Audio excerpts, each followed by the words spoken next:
चलिए, और अब हम अपने सेशन को आगे बढ़ा लेते हैं। हमारे साथ हरीश रावत जी मंच पर मौजूद हैं, मंच हसीन हैं, और हमारे उत्तराखंड के ब्यूरो चीफ संजय जी से मैं रिक्वेस्ट करना चाहूँगी कि वो टेक ओवर करें और हमारे साथ इस सेशन को आगे बढ़ाएं। Sir please.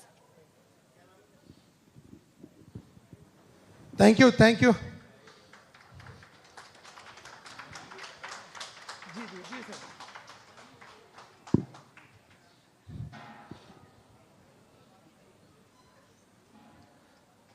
सभी लोगों का आज इस महत्वपूर्ण दिन डॉक्टर्स डे पर हेल्थ कॉन्क्लेव में इंडिया न्यूज़ आप सभी का स्वागत करता है। आप सब अपने इस महत्वपूर्ण समय में से निकाल के हम लोगों के साथ हैं, और ये हेल्थ कॉन्क्लेव में हमारे सहयोगी बन रहे हैं। पूरा इंडिया परिवार, इंडिया न्यूज़ परिवार आप सभी का बार बार धन्यवाद करता है। उत्तराखंड राज्य 2000 में दशकों संघर्ष करने के बाद राज्य बना। राज्य बनने के बाद भारतीय जनता पार्टी के हाथ में सत्ता आई, और भारतीय जनता पार्टी ने प्रयास किया कि इस राज्य को इस राज्यवासियों के अनुसार बनाया जाए। 2002 में पहला चुनाव हुआ। मैं इतिहास इसलिए बता रहा हूं कि बहुत से ऐसे लोग हैं जो बाहर से भी आए हुए हैं, उन्हें हो सकता नहीं मालूम होगा। मैं उस समय यहाँ नया नया आया था, तो जिस शख्सियत के साथ मैं बैठा हूं, इनका संघर्ष, अकेले इनका संघर्ष 2002 में कांग्रेस पार्टी को यहाँ सत्ता में लाके बैठाया। ये है वह पूर्व मुख्यमंत्री हरीश रावत जी। स्वागत कीजिए। कई नामों से जाने जाते हैं, विकास पुरुष, पर्वत पुत्र, बहुत सी चीजें हैं। सर, इंडिया न्यूज़ परिवार आपका बहुत बहुत स्वागत करता है और धन्यवाद देता है कि आज आप हमारे मंच पे आए। सर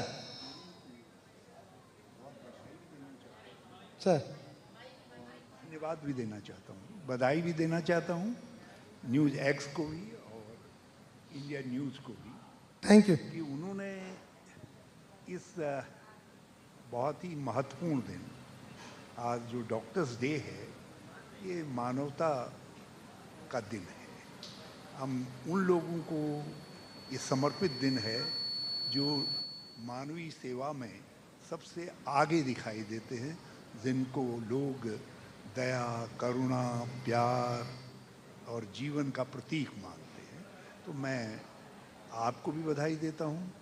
जो मेडिकल फैटर्निटी से यहाँ लोग हैं, मैं उनको भी बहुत बहुत बधाई देना चाहता हूँ। उनको भी बहुत बधाई आज के दिन की, और स्वास्थ्य मंत्री जी को भी बहुत बधाई देना चाहता हूँ कि क्योंकि वो उत्तराखंड के अंदर जो स्वास्थ्य परिवार है, क्योंकि हम भी उसमें हैं, हम जरा सा बीमार के रूप में हैं और वो स्वास्थ्य मंत्री के रूप में हैं और कुछ लोग डॉक्टर्स के रूप में हैं।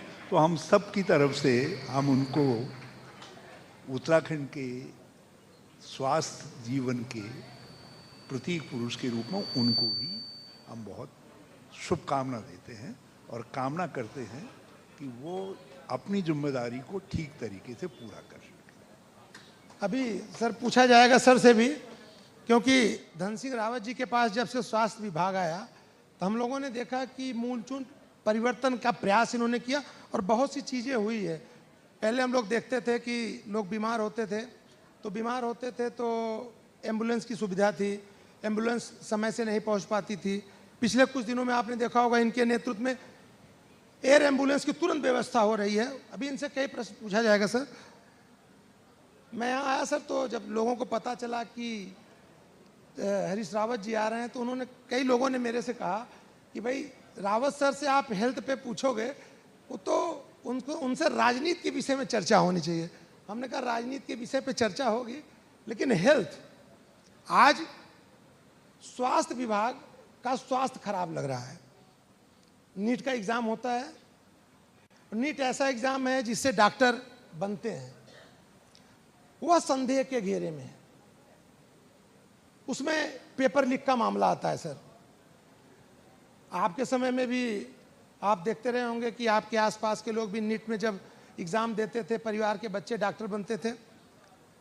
लेकिन एक डर लग रहा है कि अगर ये आज हुआ है तो क्या आज का मामला है या पिछले काफी समय से आ रहा है, और अगर पिछले समय से आ रहा है तो कितने ऐसे डॉक्टर हैं जो हमारे साथ, हमारी जिंदगी के साथ खिलवाड़ कर रहे होंगे सर। देखिए, यदि पिछले समय की तरफ भी कुछ लोग ले जाना चाहते हैं तो 10 वर्ष का एक पूरा दशक जो जीवन में बड़ा भारी परिवर्तन ला सकता है, तो इन 10 वर्षों के अंदर जो सत्ता में रहे, क्या इतना परिवर्तन नहीं ला सके कि सिस्टम को सुधार सके? और आज सत्यता ये है कि परीक्षा सिस्टम पर कब्जा करने, अपने चहेतों को बिठाने के चक्कर में सारा सिस्टम बिगाड़ दिया गया। चाहे नेट का हो, चाहे नीट का हो, चाहे उत्तराखंड के अंदर अधीनस्थ सेवा चयन आयोग हो या पब्लिक सर्विस कमीशन हो। ये धन सिंह जी बहुत महत्वपूर्ण नेता हैं। मैं समझता हूँ वो सत्ता के कान में भी कुछ कह सकते हैं, तो इसलिए मैं उनके सामने इस बात को कह रहा हूँ कि सत्तारूढ़ दल की खुली भूख कि परीक्षा सिस्टम, चाहे वो सरकारी नौकरियों का हो, चाहे मेडिकल का हो या किसी और तरीके का हो, उस पर उनकी विचारधारा का कब्जा हो सके, उनके वैचारिक लोग आ सकें, उस चक्कर में सारा ये बंटाधार कर दिया गया। और आज नीट की में जो कुछ हुआ है उससे the government stand badly exposed, central government भी और जो स्टेट गवर्नमेंट्स भी हैं। लाखों माता पिता सब चिंतित हैं, जो कल के आने वाले लोग हैं वो भी चिंतित हैं कि हमको कल भविष्य में क्या इस तरीके के सिस्टम से जूझना पड़ेगा। तो आपने, मैं तो नहीं चाहता था कि आप इतने जलते हुए अंगारे के साथ मेरा स्वागत करें, ऐसा प्रश्न पूछें, लेकिन सत्यता को यदि मैं छुपाऊं तो वो भी ठीक नहीं रहेगा। इसलिए सत्यता ये है कि भारतीय जनता पार्टी और सत्तारूढ़ दल की खुली भूख कि वो परीक्षा सिस्टम पर कब्जा कर सकें और इस तंत्र को अपने कब्जे में ले सकें, अपने चहेतों को वहाँ बिठा सकें, उस चक्कर में ये सारा बंटाधार कर दिया और देश का नाम डुबा दिया। और मेडिकल जैसे प्रोफेशन, जिस प्रोफेशन को कोई चाहे न चाहे लेकिन उसको प्रणाम किए बिना निकल नहीं सकता है, उस प्रोफेशन के में आने वाले लोगों पर प्रश्न चिन्ह लग गए। लेकिन सर अब मान लिया जिस डॉक्टर के पास हम इलाज करने जाते हैं, हमको ये लगेगा भाई ये डॉक्टर पता नहीं जिस सिस्टम से निकला है ये नकल वाले सिस्टम वाला है या असल वाला है करके आपने पूरे डॉक्टर्स के ऊपर प्रश्न चिन्ह लगा दिया, नकल और असल का सवाल पैदा कर। लेकिन सर ये 10 साल का मामला तो नहीं हो सकता ना?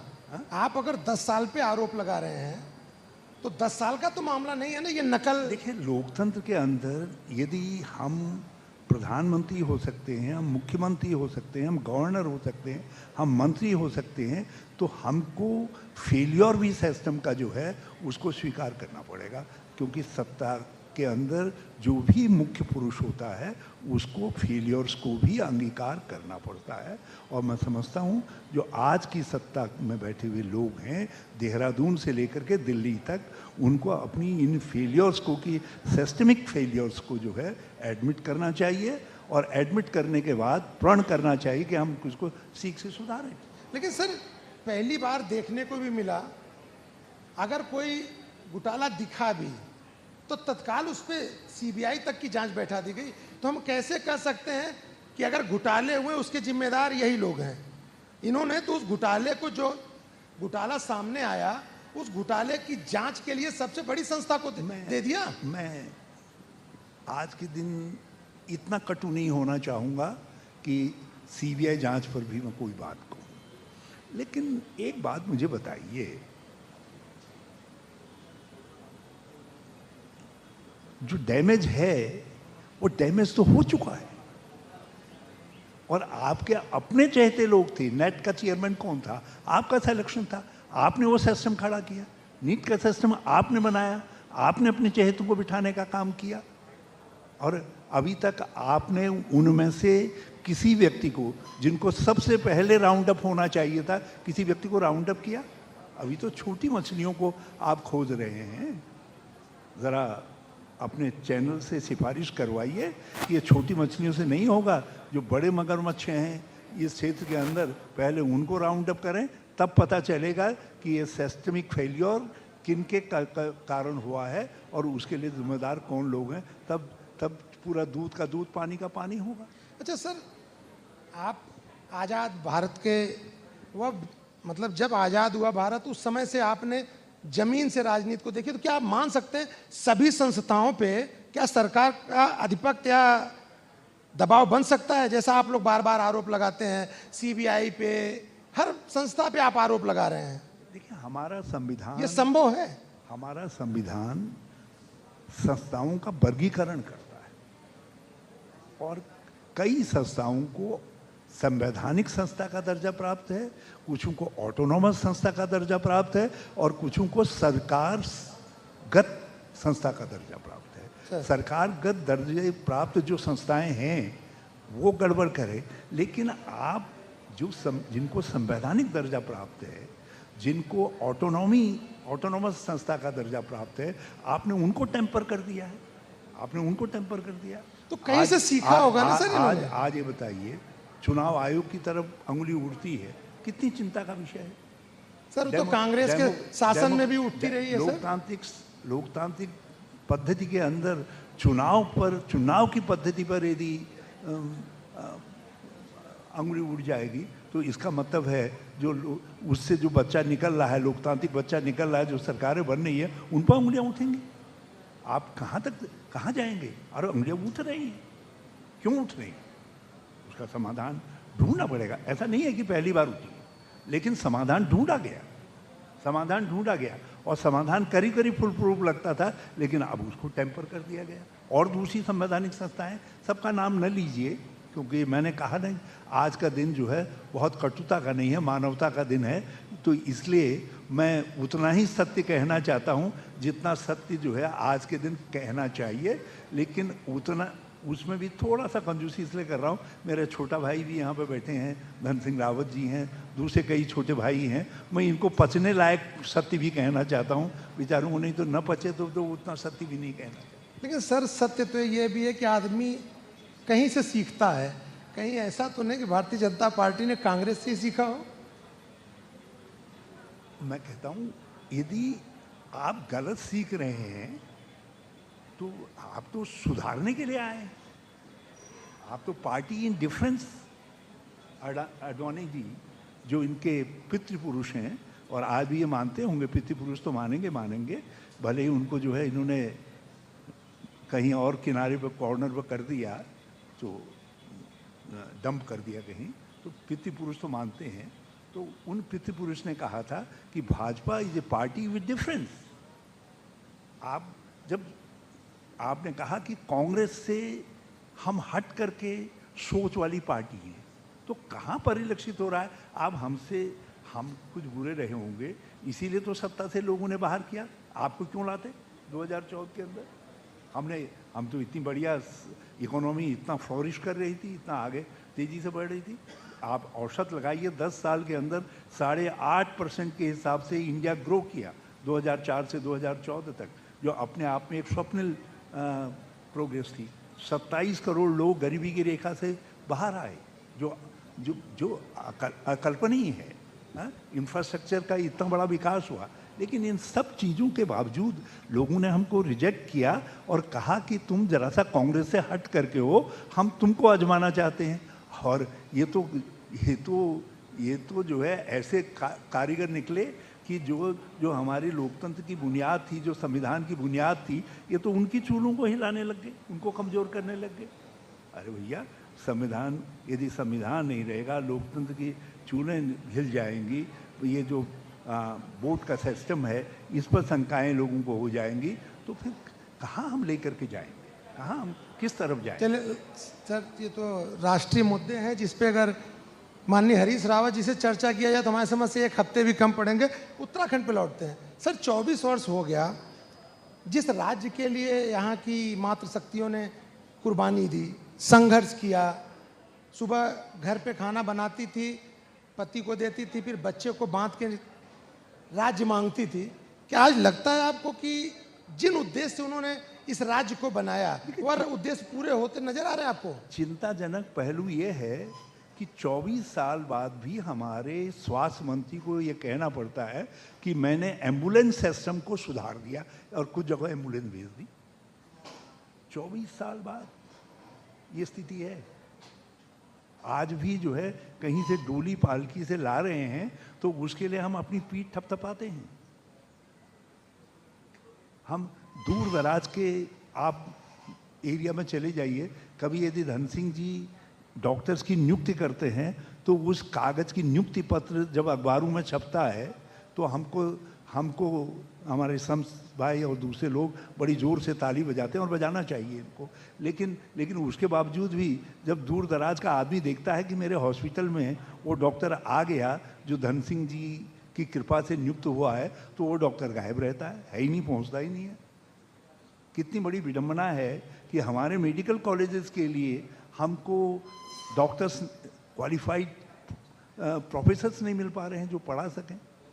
चलिए, हमने ये सारे मेडिकल कॉलेजेस खोले और मैं बहुत आभारी हूँ कि धन सिंह जी ने कम से कम इतना रखा कि कांग्रेस के समय में जो हमने स्वीकृत किए इन्होंने उनको डंप नहीं किया। नहीं तो कई लोगों ने, कई तो बड़े कलाकार निकले, उन्होंने जो है हम लोगों ने जो पहले की उनको डंप कर दिया। इन्होंने उन मेडिकल कॉलेजेस को स्वरूप दिया, लेकिन स्वरूप दे रहे हैं, मैं उसके लिए इनकी तारीफ करना चाहूँगा। लेकिन उन मेडिकल कॉलेजेस जो है अपने आप में मजाक के पात्र हो जाएं, चाहे वो अल्मोड़ा का मेडिकल कॉलेज है, चाहे श्रीनगर का मेडिकल कॉलेज है, यहाँ तक कि देहरादून का मेडिकल कॉलेज मजाक का पात्र हो जाए, तो ये हमारे लिए चिंता का विषय है। और मैं उम्मीद करता हूँ कि ये मेडिकल कॉलेजेस जो है आगे सुधरे, इनका सिस्टम सुधरे। मैं आलोचना इसलिए नहीं कर रहा हूँ क्योंकि आलोचना मैं विपक्ष हूँ सर, मैं आलोचना इसलिए कर रहा हूँ क्योंकि हम चाहते हैं कि ये आलोचना सुधार का आधार हो। आज ये सत्ता में है, कल कोई दूसरे लोग सत्ता में आएंगे, लेकिन सुधार का कारण बने। हम जानते हैं हमारे मैं प्रणाम करना चाहता हूँ गुरुवर को जो है यहाँ पधारे हैं, चिदामुनि जी जो है, वो वृक्ष पुरुष हैं, सबको वृक्ष देखिए कितना सुंदर वृक्ष लेकर के आए हैं, हरितिमा लेकर के आए हैं। सर यही लोगों ने तो इस राज्य के संस्कृति को बचा रखा है। मैं इसलिए इस सत्य को कह रहा हूँ जो आपने प्रश्न के रूप में पूछा कि आगे सुधार हो सके। हम एक डिटरमाइंड एफर्ट्स करें कि हमारे मेडिकल कॉलेजेस हैं, हमको किसी भी कीमत पर जो है, चाहे हमें अपने कानून को संशोधित करना पड़े, हम अच्छे डॉक्टर्स, अच्छे वो ला सकें, प्रोफेसर्स ला सकें, ताकि हमारे मेडिकल कॉलेजेस जो हैं, जिनको जो हमारी शान होने चाहिए थे, वो हमारे लिए चिंता का विषय न बने। बार बार प्रश्न आता है कि कांग्रेस 10 साल सत्ता पे रही, अगर कांग्रेस लगातार अटैक कर रही है और भारतीय जनता पार्टी के कमियों को गिना रही है, तो वह 10 साल क्या किया कांग्रेस ने? देखिए भाई साहब, देखो, दो धर्म बिल्कुल साफ है। हमने नहीं कहा, इंग्लैंड की पार्लियामेंट में चर्चिल साहब से किसी ने पूछा, विंस्टन चर्चिल से, कि आप विपक्ष की क्या भूमिका समझते हैं? उन्होंने कहा to oppose the government, to depose the government, to propose the government. ये एक क्वालिफाइड डेफिनेशन है। अपोजिशन का कर्तव्य निर्धारित है और सत्ता का कर्तव्य है कि वो विपक्ष की आलोचना को देख करके अपने को सुधारे। मैं कह रहा हूँ, हम विपक्ष में, हम सत्ता में थे, हम विपक्ष में क्यों आए? इसलिए आए हमारी कुछ कमियां रही होंगी, तो ये 10 साल में हमारी कमियों को नहीं सुधार पाए और वो कमियां हम न उठाएं, तो ये केवल हमको 10 साल पुराना आईना क्यों दिखाएंगे? अरे उस आईने में तो जनता हमारा चेहरा देख चुकी है, हमको रिजेक्ट कर चुकी है। अब हम विपक्ष में हैं, हम विपक्ष में भी अपना कर्तव्य पूरा न करें तो लोग कहेंगे यार ये बड़ी अच्छी कांग्रेस है, सत्ता से हमने हटाया, अब अपना विपक्ष धर्म भी पूरा नहीं कर रहे हैं। चिदामुनि जी भी हमको आशीर्वाद नहीं देंगे यदि हम अपना विपक्ष धर्म पूरा नहीं करेंगे जब तो यही यही हमसे खपा हो जाएंगे, आप भी हमसे खपा हो जाएंगे। तो हम अपना विपक्ष धर्म कांग्रेस पूरा कर रही है, निष्ठा के साथ पूरा कर रही है, और हम जो है जहाँ जहाँ सत्ता की कमजोरियाँ होंगी उसको पूरी तरीके से उठाएं। सर आपने इंडिया न्यूज़ के लिए समय निकाला, बहुत बहुत धन्यवाद। हमारे उत्तराखंड के महत्वपूर्ण डॉक्टर हैं, आज डॉक्टर्स डे है, उनसे कुछ कहना चाहेंगे? नहीं, मैं उन सबको बहुत प्रणाम करता हूँ। मैंने शुरू में कहा कि एक ऐसा प्रोफेशन है जो गुरु के बाद जो है जीवन को गुरु जीवन को संवारता है और डॉक्टर जो है जीवन को बचाते हैं। तो बचाने वाला, संवारने वाला, ये अपने आप में जो है वंदनीय है। हम इनकी वंदना करते हैं और उनसे कहना चाहते हैं कि आज हमारी चिंता का विषय राज्य के अंदर, मैं धन्यवाद दूंगा धन सिंह जी को, हमने 175 रुपये के 1,75,000 की जो है वो बनाई थी स्वास्थ्य बीमा योजना। इन्होंने उसको आयुष्मान में परिवर्तित करके 5 लाख तक का ये वो करते हैं। लेकिन आज मेडिकल सेवाएं बहुत महंगी होती जा रही है, बहुत महंगी होती जा रही है।